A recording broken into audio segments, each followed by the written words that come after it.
Free from political and bureaucratic interference, this is a purely just organization. Yet, having risen from thug to king, he learns his late father was a legendary agent.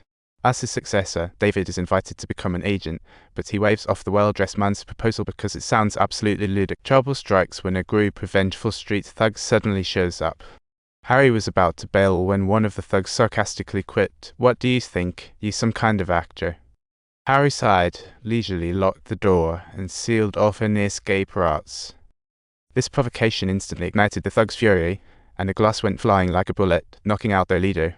The others were momentarily dumbfounded by the scene, but quickly sprang into action, only to be elegantly dodged by Harry.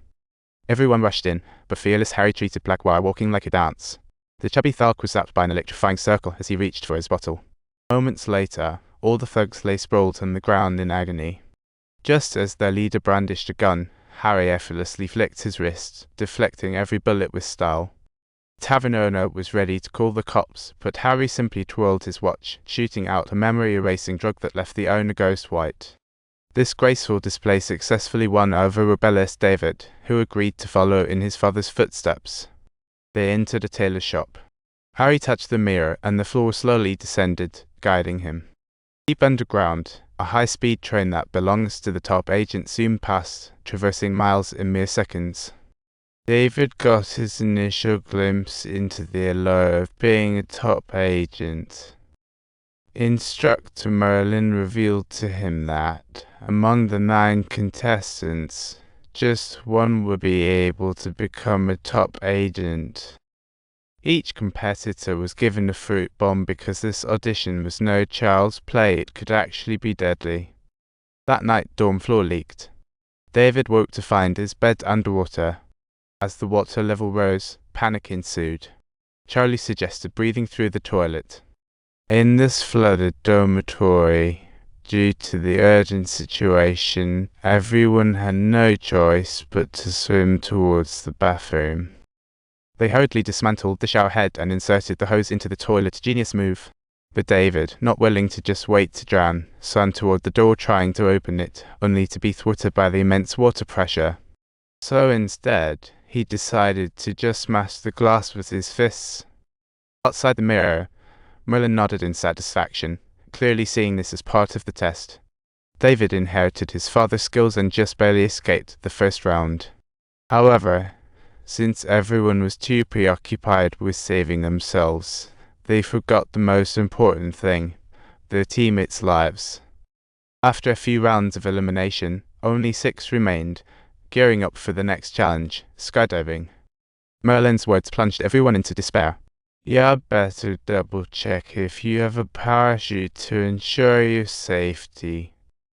Everyone was plunged into deep fear, unsure if they were the unlucky one without a parachute. But as they descended, David kept his cool.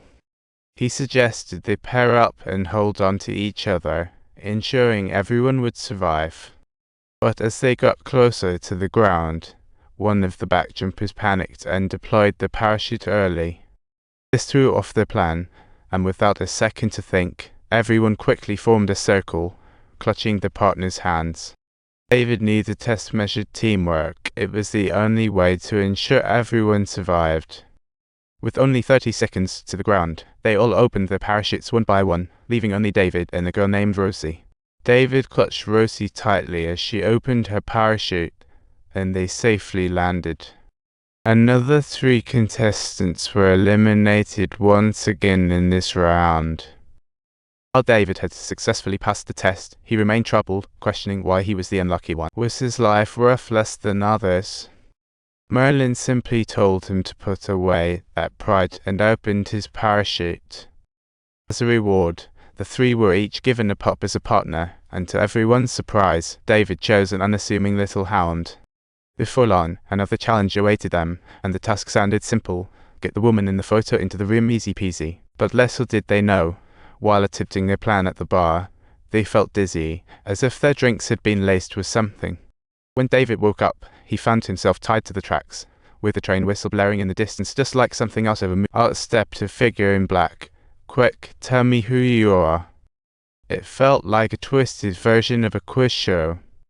David stuck to his guns, willing to die rather than divulge any info until he noticed the train barreling toward him. Just then, Harry appeared, explaining this was all a loyalty test. Poor Charlie, terrified, had spilled the beans. In the end, only David and Rosie passed the test, and Harry was quite pleased with David's performance. Harry then took David to a tailor shop, which looked like a clotho but was actually a secret armory for agents.